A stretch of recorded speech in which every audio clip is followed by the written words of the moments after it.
محمد. فاتحہ.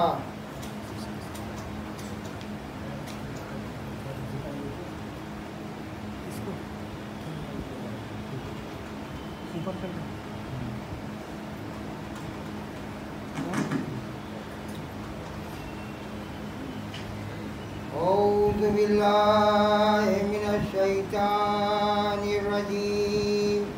بسم اللہ الرحمن الرحیم. الحمد للہ رب العالمین والصلاة والسلام علی سید الانبیاء والمرسلین سیدنا و نبینا و شفیعنا ابی القاسم محمد وآلہ الطیبین الطاہرین. اما بعد فقد قال اللہ تعالی وتبارک فی کتابہ المبین وهو أصدق القائلين. صلوات پڑھیں.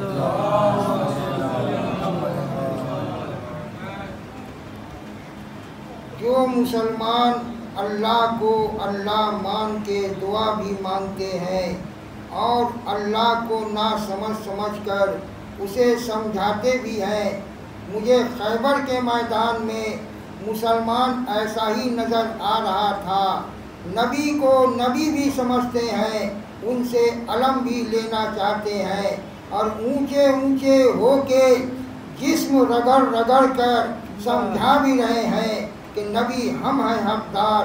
جب نبی کو نبی مانتے ہو تو جو حقدار ہے نبی اسی کو دیں گے. یہ اپنے کو پیش کیوں کر رہے ہو؟ تو بات وہی ہے. وہ ترجمہ کر کے سمجھا رہے تھے. متوجہ رہیے گا. ایک مرتبہ نبی نے علم لے کے مجمع کے ایک ایک آدمی پر نظر ڈالنا شروع کی. پر جس سے نبی کی نظر ملی اسے یقین ہوا علم ہمیں ملا. جیسے ہی نظر ملی ویسے ہی اس نے کاندھے اونچے کیے. نبی دوسرے کو دیکھنے لگے. اس نے نظر کڑی کر کے دوسرے کو دیکھا. ہم کو نہیں ملا تو کیا تم کو ملے گا؟ نبی نے یہاں سے وہاں تک پورے مجمع کو دیکھ ڈالا، کسی کو علم نہیں دیا. مجمع سوچ رہا ہے آخر کسے علم دیں گے. ایک مرتبہ نبی نے کہا علی کہاں ہے؟ جو علی کا نام سن کر چپ ہو جایا کرتے تھے وہ آج سب سے پہلے بولے رسول اللہ انہیں نہ بلائیے، وہ بیمار ہیں. مطلب سمجھیں آپ، یعنی وہ بیمار ہیں اور ہم حاضر ہیں. امت کہہ رہی تھی علی بیمار ہیں نہ بلائیے. پیغمبر نے کہا نہیں علی کہاں ہے؟ کہا حضور ہم نے رات کو دیکھا ان کی آنکھیں سرخ ہو گئی ہیں، آشوب سے بڑا درد تھا. کہا بلاؤ علی کو. امت کہہ رہی ہے علی بیمار ہیں. نبی کہہ رہے ہیں جو تمہاری نظر میں بیمار ہے وہی اسلام کا مسیح ہے. صلوات پڑھیں. سلمان گئے بلا کے لائے. علی سلمان کے کاندھوں پر ہاتھ رکھ کر آئے. نظر کام نہیں کرتی. کوئی اور ہوتا تو کہتا رسول سے کہنا کہ میری آنکھیں کام نہیں کر رہی ہیں تو میدان میں کیا جاؤں. علی نے بیماری کا عذر نہیں کیا اس لیے کہ ذوالعشیرہ میں جب مدد کا وعدہ کیا تھا تو قید نہیں لگائی تھی کہ جب اچھا رہوں گا تب مدد نہ کروں گا. بے قید مدد کا وعدہ کیا تھا. بے شرط حاضر ہو گئے. سلمان کے کاندھے پر ہاتھ رکھ کر آئے. نبی نے کہا علی کیسے ہو؟ کہا آنکھیں آشوب پر آئی ہیں مگر تعمیل حکم کے لیے حاضر ہوں. کہا علی میرے زانو پر سر رکھو. انگلی میں نبی نے لعاب دہن لگایا اور انگلی علی کی آنکھوں پہ پھیری. پھر کبھی علی کی آنکھ بیمار نہ ہوئی. صلوات پڑھیں. علی کو علم دیا. علی کو تنہا نہیں بھیجا. جو لشکر چل گیا تھا وہ آج بھی ساتھ ساتھ ہے. جب نبی نے علی کو علم دیا تو کہا مولا کب تک لڑوں گا؟ کہا علی تب تک لڑنا جب تک فتح نہ ہو۔ علی علم لے کے چلے، تنہا چلے نہیں۔ علی جب علم لے کے چلے تو علی کے پیچھے لشکر چلا۔ لشکر وہی جو کل گیا تھا، وہی لشکر جو پرسوں گیا تھا، وہی لشکر جو نرسوں گیا تھا۔ نبی نے لشکر نہیں بدلا، صرف سردار لشکر بدلا۔ 3 دن پہلے جو لشکر گیا تھا خدا کو مانتا تھا، نبی کا کلمہ پڑھتا تھا، قرآن کو کتاب الہی سمجھتا تھا، نمازیں ادا کرتا تھا، اسلام کی ہر بات مانتا تھا۔ جو عقیدے پہلے دن تھے وہی دوسرے دن تھے، وہی عقیدے تیسرے دن بھی تھے، اور وہی عقیدے آج چوتھے دن بھی تھے۔ خدا و رسول اور قرآن و قبلہ کا ماننے والا مسلمان پہلے 3 دن بھی گیا تھا اور آج چوتھے دن بھی گیا تھا، مگر صورتحال یہ ہے کہ پہلے مسلمان میدان سے بھاگتا رہا، حالانکہ اس خدا کا سجدہ گزار تھا، اس رسول کا کلمہ گو تھا، اس قرآن پر ایمان تھا جس میں لکھا ہے کہ میدان جہاد سے بھاگنا گناہ کبیرہ ہے۔ اسی قرآن کو سینے سے لگائے رہا مگر میدان سے بھاگا۔ آپ بتائیں، جب میں لشکر لے کر جاؤں اور لڑنے کے بجائے میدان سے بھاگ کر چلا آؤں تو میں مسلمانوں کو اسلام کے راستے پہ لے جا رہا ہوں یا مسلمانوں نے اسلام کا راستہ چھوڑ دیا ہے؟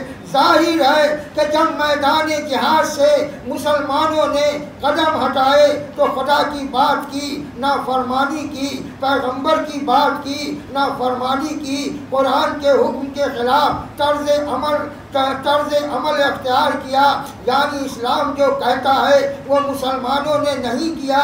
سنیے، نبی کو گوارا نہیں تھا کہ اسلام کی شکست دشمن کی نظر کے سامنے آئے، مگر وہ نبی جو جناب موسیٰ اور جناب عیسیٰ کے دین کو مٹتے دیکھ چکے تھے، وہ چاہتے تھے کہ تجربہ کرا دوں کہ اسلام کی داخلہ پالیسی کامیاب کب ہوتی ہے، ناکامیاب کب ہوتی ہے۔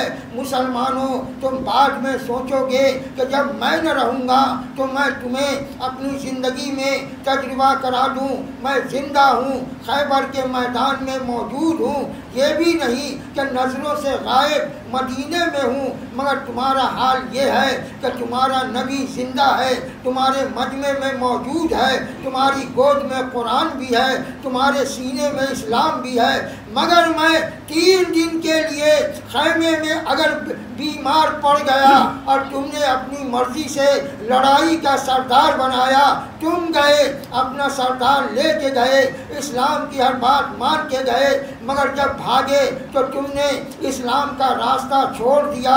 اسلام کی داخلہ اور خارجہ پالیسی میں انتشار ہوا یا نہیں؟ پیغمبر نے کہا میرے بات کا سوال تو بعد میں سوچنا، میری زندگی میں میری آنکھوں کے سامنے خدا و رسول اور قرآن و قبلہ کو مان کے مسلمان اسلام کا راستہ چھوڑ دیتا ہے، نہ اسے خدا کا خیال آتا ہے، نہ اسے میری موجودگی کا خیال آتا ہے، نہ اسے قرآن کا خیال آتا ہے، کوئی بات اسے میدان میں روک نہیں پاتی ہے، یعنی میری آنکھوں کے سامنے اسلام پلٹ رہا ہے، اسلام بگڑ رہا ہے، اسلام بھاگ رہا ہے، اسلام منتشر ہو رہا ہے، اور 3 دن تک یہ ہوتا رہا، مگر جب میں نے چوتھے دن علی کو بھیجا، تمہارے ساتھ تو اگرچہ لشکر وہی تھا، خدا پہ عقیدہ وہی تھا، قیامت پہ عقیدہ وہی تھا، قرآن پہ عقیدہ وہی تھا، اسلام پہ عقیدہ وہی تھا، مگر اب جو مسلمان گیا تو بھاگا نہیں۔ پتہ چلا کہ کردار صرف عقیدہ توحید سے نہیں بنتا، کردار صرف نبوت کے اقرار سے نہیں بنتا، کردار صرف قرآن پہ ایمان سے نہیں بنتا، کردار اسلام پر ایمان لانے سے نہیں بنتا، کردار بنتا ہے سردار سے، جیسا سردار ویسا کردار۔ جب تک تم نے سردار اپنا جیسا رکھا، اس وقت تک اسلام کی ہر بات مان کر تم نے اسلام چھوڑا۔ جب میرے جیسے علی تمہارے سردار بن کے گئے تو قدم میدان سے نہیں ہٹے۔ نبی نے 3 دن کی شکست قبول کی، چوتھے دن علی کو بھیجا کہ دیکھو میری زندگی میں اسلام میں بھگدڑ ہو جاتی ہے، اگر سردار تمہارے بنائے ہوتے ہیں تو بگڑا ہوا اسلام بہادر بن جاتا ہے، اگر علی کو سردار مان لیتے ہو۔ نبی نے تجربہ کرا دیا، میرے بعد اپنی مرضی سے سردار بناؤ گے اسلام منتشر ہو جائے گا، میرے علی کو سردار مانو گے اسلام کامیاب رہے گا۔ صلوات اگر اتنا بڑا مسئلہ حل کرنا نہ ہوتا تو نبی اسلام کی عزت پر جان چھڑکنے والا نبی دشمن یہودیوں کے سامنے اسلام کی ذلت گوارا نہ کرتے، مگر اس ذلت کے گوارا کیے بغیر یہ مسئلہ حل نہیں ہو سکتا تھا کہ کس کے ہاتھ میں اسلام کی قیادت رہے گی تو اسلام کامیاب رہے گا، اور کس کے ہاتھ میں اسلام رہے گا تو اسلام ناکام رہے گا۔ خیبر کی جنگ بھی نبی لڑ رہے تھے اور اسلام کے مستقبل کا تجربہ بھی کرا رہے تھے، اور آج جس نے کردار سنوار دیا مسلمانوں کا، اس کو کل غدیر کے میدان میں ہاتھوں پہ اٹھا کے کہہ رہے تھے من کنت مولا فہذا علی مولا۔ داماد ہونے کی بنا پر نہیں کہہ رہے تھے، چچا زاد بھائی ہونے کی بنا پر نہیں کہہ رہے تھے، بلکہ اس لیے کہہ رہے تھے کہ جیسے میں جاہل عربوں کو اسلام کے ذریعے انسان بنا سکتا ہوں، ویسے ہی کمزور دل مسلمانوں کو علی اگر سردار مان لیے جائیں تو حوصلہ مند مسلمان بنا سکتے ہیں۔ یہ ہے اسلام کا مستقبل، یہ اسلام کا مستقبل تھا جسے پیغمبر خیبر میں دکھا رہے تھے۔ بس آج کی تقریر یہیں پہ روکتا ہوں، باقی تجربے جو نبی نے کرائے ہیں وہ آئندہ سناؤں گا، لیکن اتنا سنانا چاہتا ہوں کہ خیبر کے میدان سے نبی پلٹے، خیبر کے میدان سے مسلمان پلٹے، خیبر کے میدان سے علی پلٹے، اور سب اپنا اپنا حصہ لے کے پلٹے۔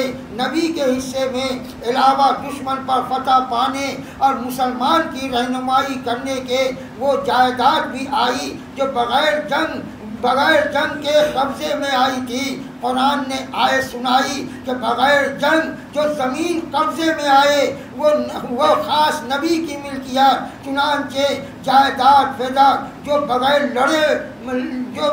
لڑے ملی تھی پیغمبر کے حصے میں آئی، مسلمانوں کو مال غنیمت کا حصہ ملا اور علی کو علمداری اور اس کے صفات ملے۔ یعنی اب خیبر کے بعد علی کبھی جمع مرضی سے ہٹ نہیں سکتے، علی کبھی بھاگ نہیں سکتے، علی کبھی غیر قرار نہیں ہو سکتے، علی کبھی خدا و رسول کی محبت نہیں چھوڑ سکتے۔ خیبر کے دن علی کو صرف علم نہیں ملا تھا بلکہ علی کے مستقبل کی ذمہ داری خدا و رسول نے لے لی کہ علی جب تک زندہ رہیں گے یہ خدا سے اور اس کے رسول سے محبت کریں گے، رسول ان سے محبت کرے گا۔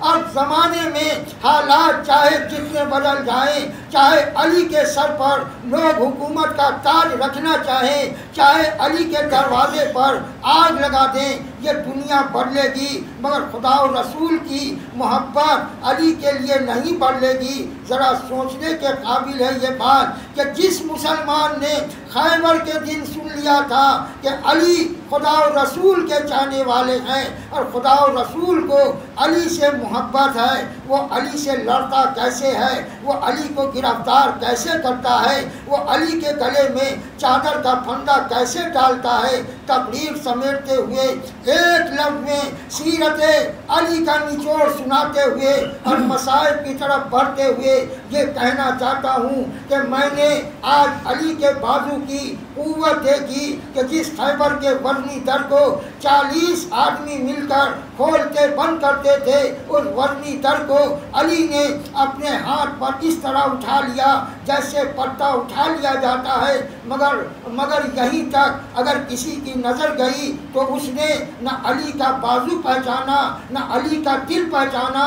در خیبر کا اٹھانا اگر علی کے بازو کی طاقت تھی تو علی کے دل کی طاقت بتاؤں، علی کے دل کی طاقت در خیبر اٹھانا نہیں ہے، علی کی طاقت یہ ہے کہ جس کے بازو میں خیبر کے اٹھانے کی طاقت ہے، جس کے قبضے میں کائنات کو چیر ڈالنے والی ذوالفقار موجود ہے، بہادر علی کے سامنے، اس جوان مرد علی کے سامنے، اس قرار و غیر فرار علی کے سامنے، اس کے گھر کا دروازہ جلتا ہے، ان کے سامنے ان کی بیوی، پیغمبر کی اکلوتی بیٹی، پوری کائنات کی ملکہ، نساء العالمین کی سیدہ فاطمہ زہرا کا پہلو زخمی ہوتا ہے۔ وہ بازو علی کا دم تھا کہ جس نے خیبر کا دروازہ اکھاڑا، اور قلب علی اور نفس علی کا مظاہرہ ضبط تھا کہ بازو میں قوت ہے، ہاتھ میں تلوار ہے، مگر نبی سے وعدہ صبر ہے، تو گھر جلنے دیا، فاطمہ کو زخمی ہونے دیا، مگر علی غیظ میں نہیں آئے۔ میں ہمیشہ کہا کرتا ہوں، جو طاقت کے ذریعے غیروں کو دبا لیتا ہے وہ دنیا کی تاریخ میں بڑا ہوتا ہے، اور جو جذبات کے ہنگامے میں اپنے دل و دماغ اور نفس پر قابو رکھتا ہے وہ دین کا بڑا ہوتا ہے۔ اسی بنیاد پر میں کہنا چاہتا ہوں کہ کربلا میں عاشور کے دن جو مجاہد لڑے، ان کی لڑائی ان کی قوت نفس کا مظہر نہیں ہے، بلکہ لڑائی سے پہلے جذبات پہ قابو رکھنا ان کی قوت نفس کا آئینہ ہے۔ نا انصافی ہوگی اگر میں یہ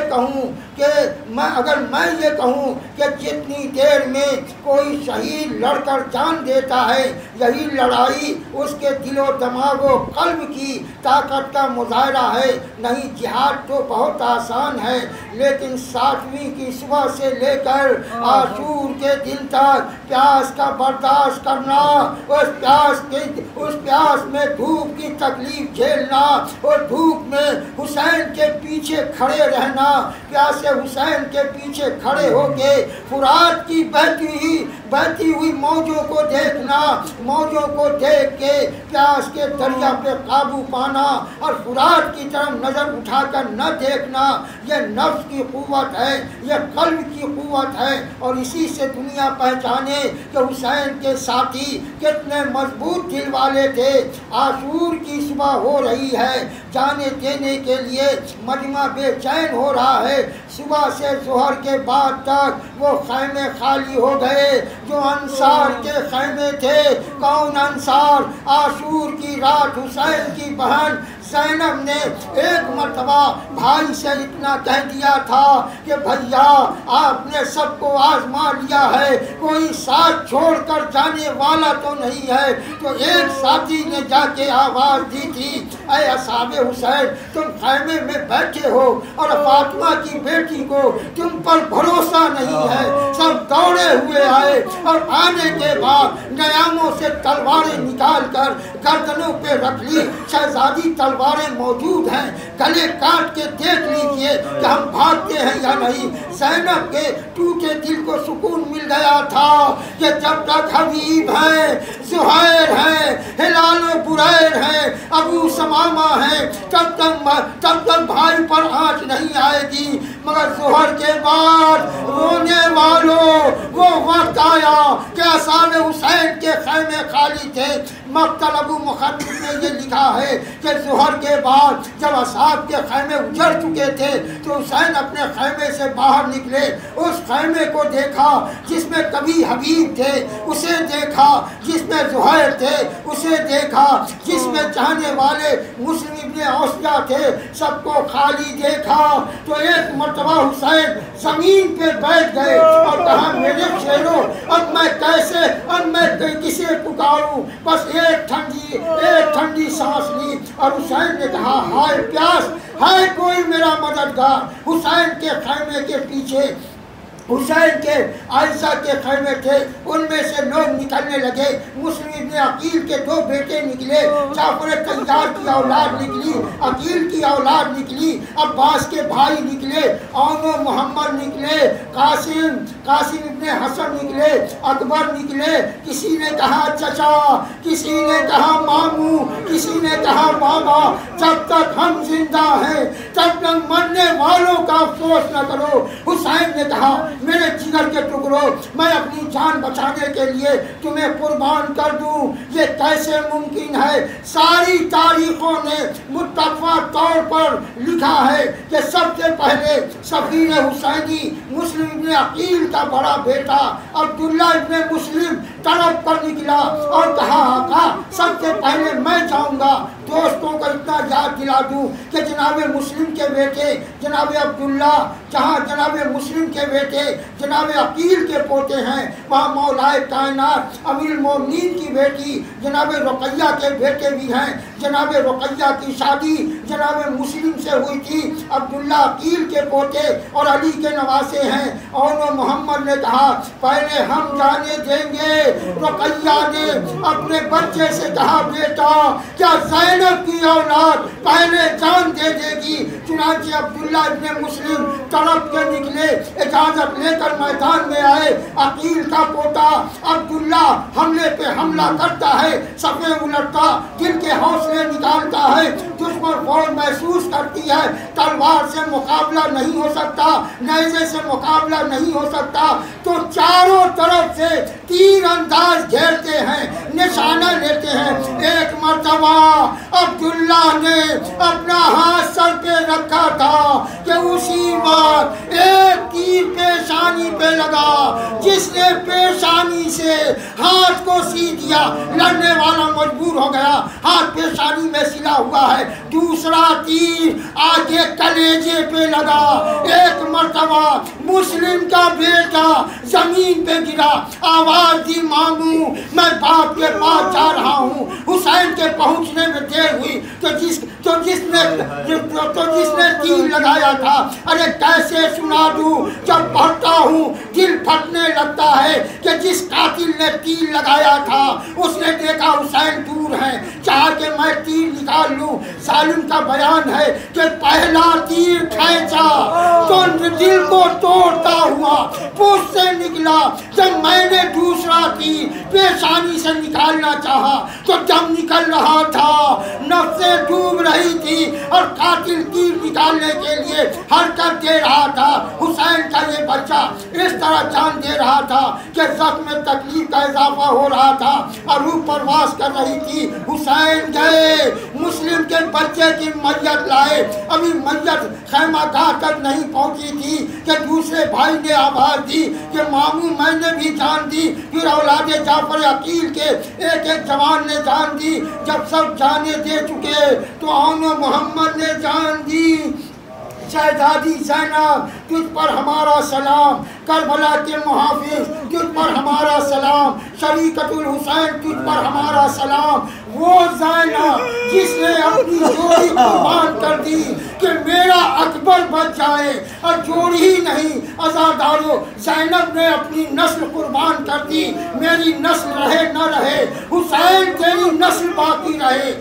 آج 6 محرم ہے، بس جملے سن لو عزادارو کہ زینب کو اس لیے پرسا دو آج کہ حمید ابن مسلم کہتا ہے کہ میں نے دیکھا کہ جب 11 محرم کو لٹا ہوا قافلہ اسیر ہو کر کوفہ کی طرف چلا اور سیدانیوں کا قافلہ گنج شہیدہ سے گزرنے لگا، شہیدوں کے لاشوں پر نظر پڑی تو ہر بیوی نے اپنے آپ کو اپنے شہیدوں کے لاشے پہ گرا دیا، ہر بیوی اپنے شہید کے لاشے پہ رو رہی تھی۔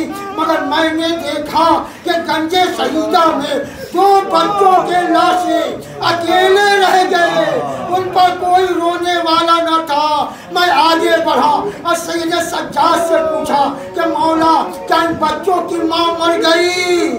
مولا کیا ان بچوں کی ماں مر گئی؟ سید سجاد کہتے ہیں بھائی ایسا نہ کہا، ان بچوں کی ماں میری پھوپھی ہے، مگر میری پھوپھی نے نے کہا ہے کہ میں بچوں کا ماتم نہیں کروں گی، بھائی کو روں گی، شہزادی تیرے بچوں پر ہمارے بچے قربان، عزادارو عبداللہ ابن جعفر طیار کے بیٹے اور حیدر کرار کے نواسے سے میدان جنگ میں جانے کے لیے تیار ہوئے، ان کو حسین نے بازو پکڑ کے سوار کیا، محمد کو اکبر نے گھوڑے پہ بٹھایا، دونوں نے خدا حافظ کہا، لشکر آدھا میں گئے، فوجوں پہ حملہ کیا، فوج یزید کی صفائی کی، دریا پہ قبضہ کیا، جب دریا کی ٹھنڈی ہوا دریا کی ٹھنڈی ہوا پائی تو بڑے بھائی نے چھوٹے بھائی سے کہا، بھائی کاش سکینہ کی مشق لے آتے، اداران محمد کے دریا پہ قبضہ کرنے کی خبر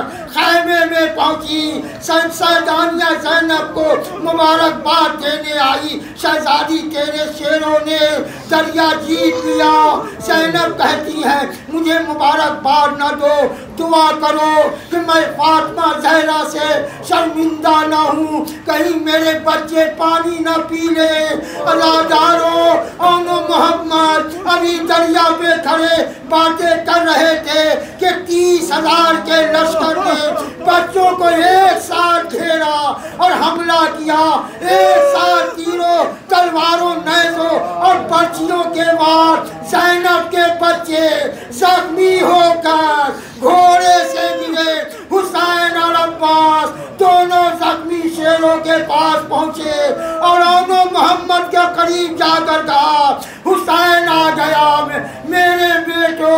اونو محمد نے ماموں کی آواز سنی، غشی کے عالم میں اپنا خوب بھرا ہاتھ اٹھا کر سلام کیا، ہاتھ سے اشارہ کیا، ماموں جان ہمارے قریب آئیے۔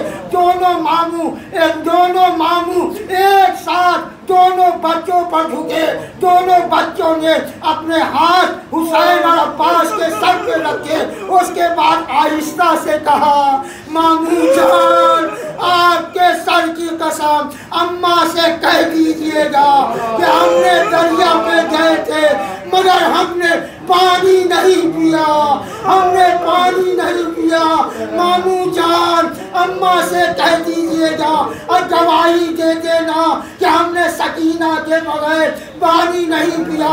اتنا کہا اور بچوں کا دم نکل گیا، اور محمد کے لاشیں حسین اور عباس دریا سے خیمے کے قریب لائے۔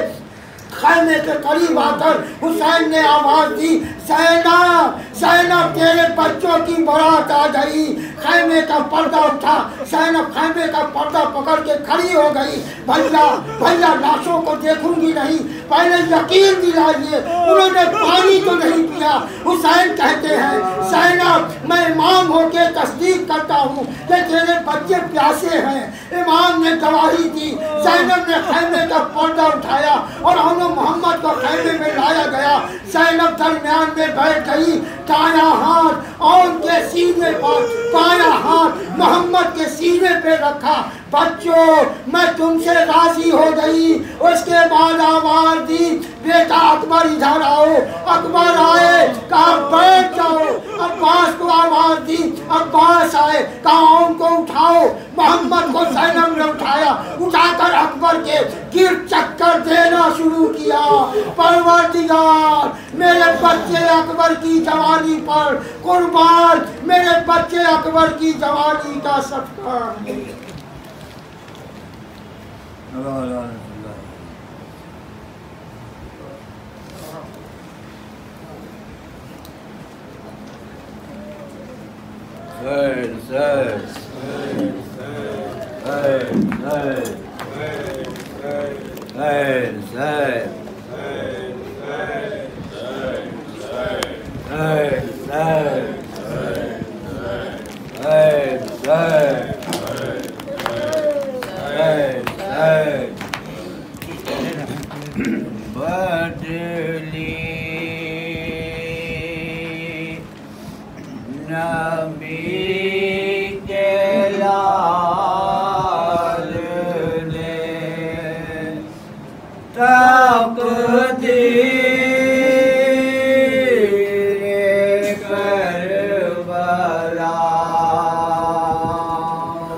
چلا ہے علی کا شیر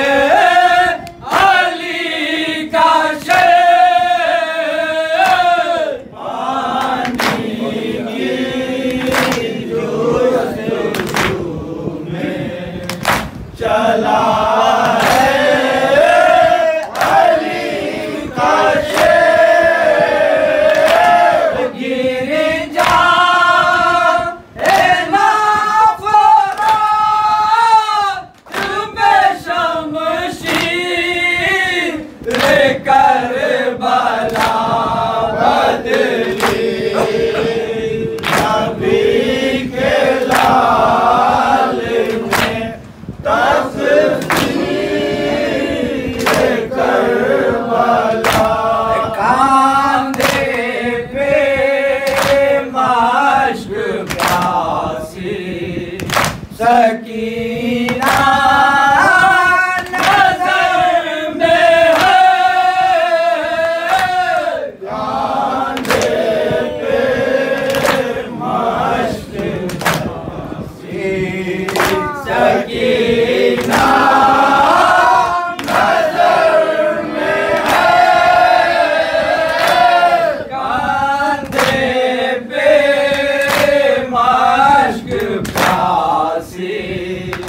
سکینہ نظر میں ہے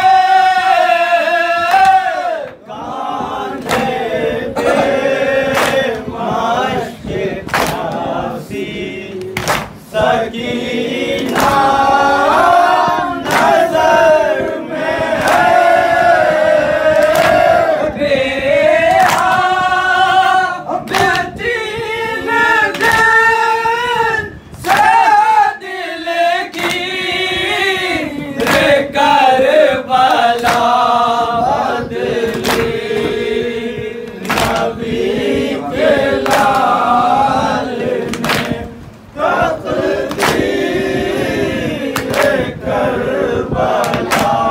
جنت کی ہم کو کوئی تمنا